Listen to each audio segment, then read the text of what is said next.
Alors, essayons de soustraire 659 à 971. Et là, dès que tu vas commencer, au niveau des unités, tu vas me dire, ah oui, mais on a un 9 en bas, un 1 en haut, je ne peux pas enlever un 9 au 1, 9 est plus grand que 1. Donc là, on se trouve dans la situation de la vidéo précédente. On a vu que pour résoudre ça, on utilisait un truc qu'on appelait le regroupement, où on va transférer de la valeur, on appelle ça un emprunt aussi. On transfère de la valeur des dizaines, par exemple, ça peut être de n'importe laquelle de ces colonnes à côté, mais des dizaines vers les unités pour pouvoir faire la soustraction.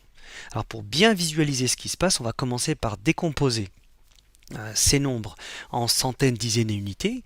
Donc 971, c'est au niveau des centaines, j'ai un 9, donc c'est 900. Plus au niveau des dizaines, j'ai un 7, 70. Plus au niveau des unités, j'ai un 1.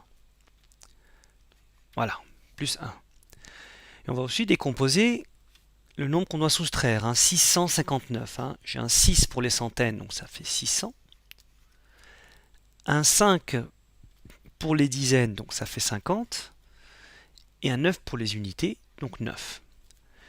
Mais c'est ce qu'on doit soustraire. Donc qu'est-ce qui se passe quand je veux enlever 659? C'est la même chose qu'enlever 600, enlever 50 et enlever 9. C'est pour ça que je mets des moins partout. Alors, comment on va faire ça?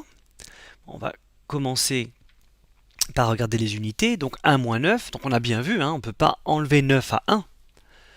Et ce qu'on va faire, c'est qu'on va venir casser ce 70. On va venir transférer ou emprunter ou regrouper vers les unités une des dizaines. Donc ce 70 là, si on lui enlève une dizaine, il devient 60. Et cette dizaine, si je l'ajoute aux unités, au niveau des unités, je me retrouve avec 11. Parce que je transfère une dizaine c'est 10 unités. Si j'enlève 10 à 70, je les ajoute au 1, ça va me donner 60 d'un côté, 11 de l'autre. Donc là, ce que j'ai fait ne change absolument pas le nombre qu'il y a en haut. 971, c'est bien 900 plus 70 plus 1, mais c'est aussi 900 plus 60 plus 11. Ça, c'est toujours 971. Simplement, le fait d'avoir regroupé une dizaine avec les unités, de l'avoir transféré des dizaines vers les unités, fait que maintenant, je peux faire la soustraction. 11 moins 9, ça vaut 2. Au niveau des dizaines, j'ai donc 60 moins 50, ça veut dire 10. Et au niveau des centaines, j'ai 900 moins 600, ce qui veut dire 300.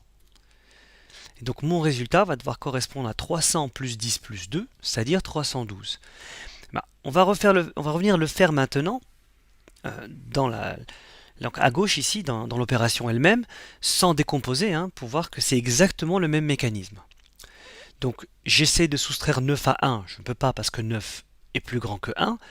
Donc je viens casser le 7, je viens transférer une dizaine d'ici, donc au lieu de 7 dizaines, j'en ai plus que 6, vers les unités.